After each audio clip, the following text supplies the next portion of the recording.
Assalamualaikum warahmatullahi wabarakatuh. Salam sejahtera buat kita semua. Halo guys, gimana kabarnya? Selamat datang kembali di channel Peradaban Baru. Hari ini kita bakal bahas topik yang lagi rame banget di kalangan pionir di platform X. Banyak analisis, prediksi, dan diskusi mendalam tentang masa depan Pi Network. Seperti biasa, semua yang gue bawain di sini bukan pernyataan resmi, tapi rangkuman dari berbagai analisis komunitas. Jadi anggap ini sebagai wawasan tambahan, bukan kebenaran mutlak. Di video kali ini kita akan kupas update besar dari Pi Network. KYC kini memakai teknologi AI untuk mempercepat verifikasi, mengurangi antrean, dan mempersiapkan jutaan pionir menuju Open Mainnet. Langkah ini bukan hanya upgrade sistem, tapi fondasi untuk blockchain berbasis identitas manusia pertama di dunia.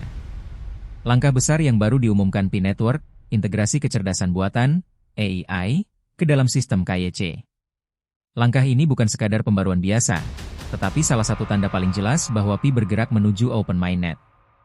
Kenapa KYC jadi game changer? Dampaknya terhadap migrasi mainnet. Apa artinya bagi nilai Pi masa depan ekosistem? Sekali lagi guys, semua yang dibahas di sini adalah rangkuman analisis komunitas, bukan pernyataan resmi. Jadi anggap sebagai tambahan wawasan, bukan kebenaran mutlak. Oke guys, langsung aja kita mulai pembahasan berjudul Integrasi AI dalam KYC Pi Network, Fondasi Identitas Digital menuju Open Mainnet. Bagian 1. Percepatan KYC, solusi atas hambatan migrasi. Integrasi AI ini menggunakan dasar teknologi Fast Track KYC yang sebelumnya telah diuji. Hasilnya sangat signifikan bagi proses migrasi. Dengan sistem AI, kini sekitar 50% aplikasi KYC tidak lagi memerlukan peninjauan manual. Daerah yang sebelumnya terhambat karena kekurangan validator kini terbantu, dan waktu tunggu KYC standar dapat berkurang drastis. Sistem ini bekerja dengan mekanisme kombinasi AI dan manusia. Kasus-kasus yang jelas diproses otomatis oleh kecerdasan buatan, sementara kasus yang meragukan tetap diperiksa validator manusia. Dengan begitu, kecepatan dan akurasi dapat berjalan seimbang. Bagian 2. Identitas digital, arah baru blockchain yang berbasis manusia. KYC berbasis AI ini bukan hanya alat penyaringan pengguna. Ini adalah fondasi menuju blockchain berbasis identitas terverifikasi.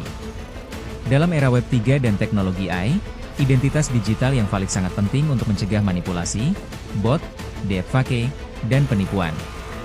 Dengan identitas terverifikasi, Pi Network tidak hanya membangun jaringan kripto, tetapi sebuah infrastruktur identitas yang suatu hari dapat digunakan oleh aplikasi Web 3, platform AI, dan layanan digital global lainnya. Ini membawa Pi ke level baru, dari sekadar proyek cryptocurrency, menjadi penyedia layanan identitas global. Bagian 3. Dampak langsung terhadap migrasi mainnet. Saat ini, sekitar 17,5 juta pengguna sudah lulus KYC, dan lebih dari 15 juta sudah berhasil bermigrasi ke mainnet. Masih ada jutaan akun yang menunggu verifikasi liveness sebelum penyelesaian akhir. Dengan adanya AI di KYC, antrean yang tersisa diprediksi akan turun drastis. Artinya, percepatan migrasi menuju Open Mainnet kini semakin nyata. Bagian 4. Privasi dan keamanan tetap menjadi prioritas. Pembaruan ini juga memperkuat perlindungan privasi pengguna. Dengan berkurangnya keterlibatan validator manusia, data sensitif jauh lebih aman. Pendekatan Pi jelas, membangun jaringan yang berbasis identitas nyata tanpa kehilangan etika penggunaan data pribadi. Blockchain Pi bukan sekadar anonim seperti sistem kripto tradisional, tetapi mengutamakan kepercayaan, akuntabilitas, dan keamanan. Bagian 5. Reward untuk validator, sistem yang lebih adil. Sejak 2021, validator telah memproses ratusan juta tugas. Dengan perubahan sistem dan adanya beberapa fase KYC berbeda, distribusi reward validator akan dilakukan secara sistematis dan adil. Pembagian tahap pertama direncanakan pada kuartal pertama 2026, memastikan akurasi pendataan dan keamanan eksekusi di mainnet. Bagian 6. Evolusi nilai, dari Pi menjadi aset kolateral ekonomi digital. Dengan identitas terverifikasi, Pi mulai bergerak ke arah struktur nilai yang baru. Pi bukan lagi dipandang sebagai kripto gratis. Nilainya hadir karena setiap koin terkait dengan manusia nyata, bukan akun duplikat atau bot.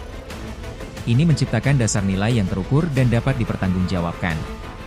Dari sini konsep PUSD muncul, sebagai mata uang digital yang distandarisasi setara $1, didukung oleh cadangan Pi dan sistem akuntansi berbasis identitas. Dengan demikian, Pi berkembang menjadi sistem ekonomi. Identitas kemudian kolateral, kemudian mata uang, kemudian transaksi, kemudian ekosistem nyata. Bagian 7. Selaras dengan regulasi dan sistem keuangan global. Struktur Pi yang berbasis identitas memungkinkan integrasi dengan aturan AML internasional, sistem pembayaran global, serta standar ISO 20022. Dengan kombinasi ini, Pi memposisikan diri bukan sebagai pesaing sistem finansial global, tetapi sebagai infrastruktur digital yang kompatibel dengan regulasi. Inilah yang membuka peluang Pi menjadi jembatan antara blockchain, kecerdasan buatan, dan ekonomi global modern. Bagian 8 kesimpulan, hitungan mundur menuju Open Mainnet. Integrasi AI dalam sistem KYC menandai perubahan besar dalam arah Pi Network. Langkah ini semakin mempertegas bahwa Pi bukan lagi sekadar eksperimen cryptocurrency, tetapi sebuah ekosistem digital berbasis identitas manusia yang sedang bersiap menuju peluncuran Open Mainnet.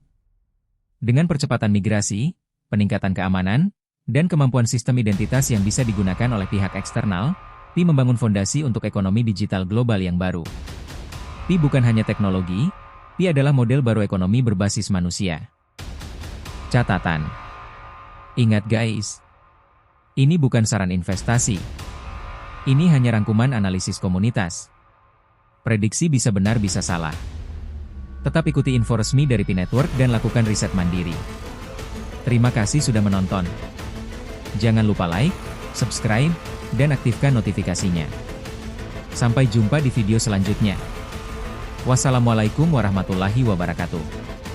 Salam sejahtera buat kita semua.